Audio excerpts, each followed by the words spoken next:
भाषा संवाद का विषय है, विवाद का नहीं। मैं माननीय प्रधानमंत्री से अनुरोध करता हूं कि जल्दी से जल्दी सख्त कदम उठाए जाएं और निरपराध लोगों को झुंड में आए हुए इन जानवरों से बचाएं। क्या अब हिंदुस्तान में रहने वाले प्रत्येक व्यक्ति को 22 भाषाएं सीखनी पड़ेंगी?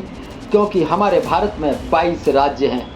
बात बात पर कड़े फैसले लेने वाले उत्तर प्रदेश के मुख्यमंत्री, विदेशों में जाकर अपनी बात को प्रखरता से रखने वाले हमारे यशस्वी प्रधानमंत्री माननीय श्री नरेंद्र भाई मोदी और बिहार के पलटू राम माननीय मुख्यमंत्री नीतीश कुमार जी, और सब कुछ आंखों के सामने चलता हुआ देखकर भी अनजान बनकर धृतराष्ट्र की तरह बैठे हुए महाराष्ट्र के मुख्यमंत्री माननीय श्री देवेंद्र फडणवीस और उप मुख्यमंत्री एकनाथ शिंदे, सब कुछ एमएनएस की गुंडागर्दी उनकी आंखों के सामने हो रही है, लेकिन फिर भी सब लोग मौन हैं।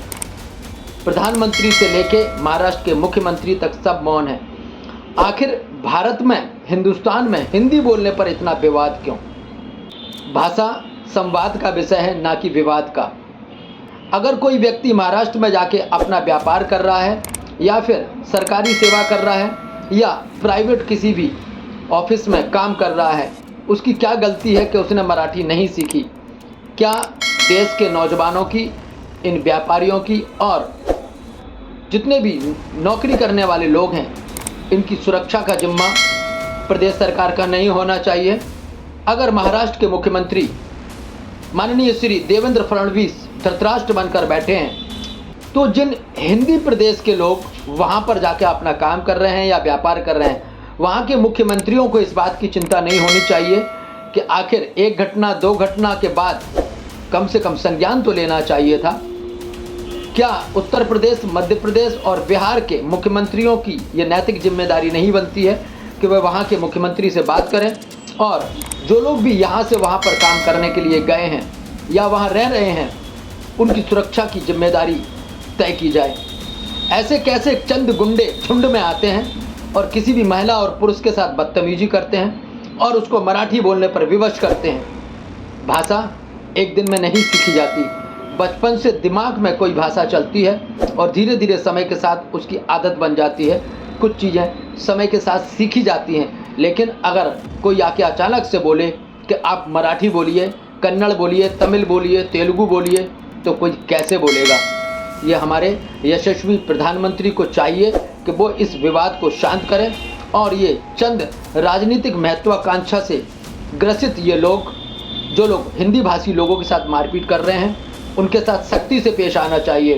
ये वो लोग हैं जिनकी राजनीति लगभग खत्म हो चुकी है। राज ठाकरे 20 साल पहले ही राजनीति से बाहर हो चुके हैं। अब महाराष्ट्र की जनता इनको स्वीकार नहीं करती है। तब ये महाराष्ट्र के भोले भाले लोगों को और चंद बेरोजगार लोगों को बहला फुसलाकर गुंडागिर्दी पर उतार चुके हैं। महिलाओं को विवश किया जा रहा है एमएनएस के नाम पर।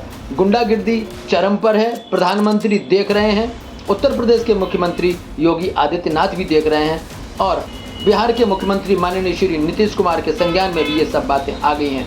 क्योंकि जो जानकारी मेरे पास तक है, आप तक तो अवश्य पहुंच चुकी होगी। तो क्या आपकी नैतिक जिम्मेदारी नहीं बनती है? आखिर कब तक ये अपराध होते रहेंगे? कब तक बेगुनाह लोगों के साथ मारपीट होती रहेगी? और मैं तो ये कहूँगा कि सुप्रीम कोर्ट या हाई कोर्ट स्वतः संज्ञान लेकर ऐसे अपराधियों पर अंकुश लगाए, ऐसे लोगों के साथ सख्ती से पेश आए और जिन लोगों के साथ मारा पीटा जा रहा है उनके सम्मान और स्वाभिमान की रक्षा करे, उनकी जान की रक्षा करे। प्रशासन को चाहिए, क्योंकि वहाँ महाराष्ट्र का जो प्रशासन है वो तो एमएनएस के साथ है।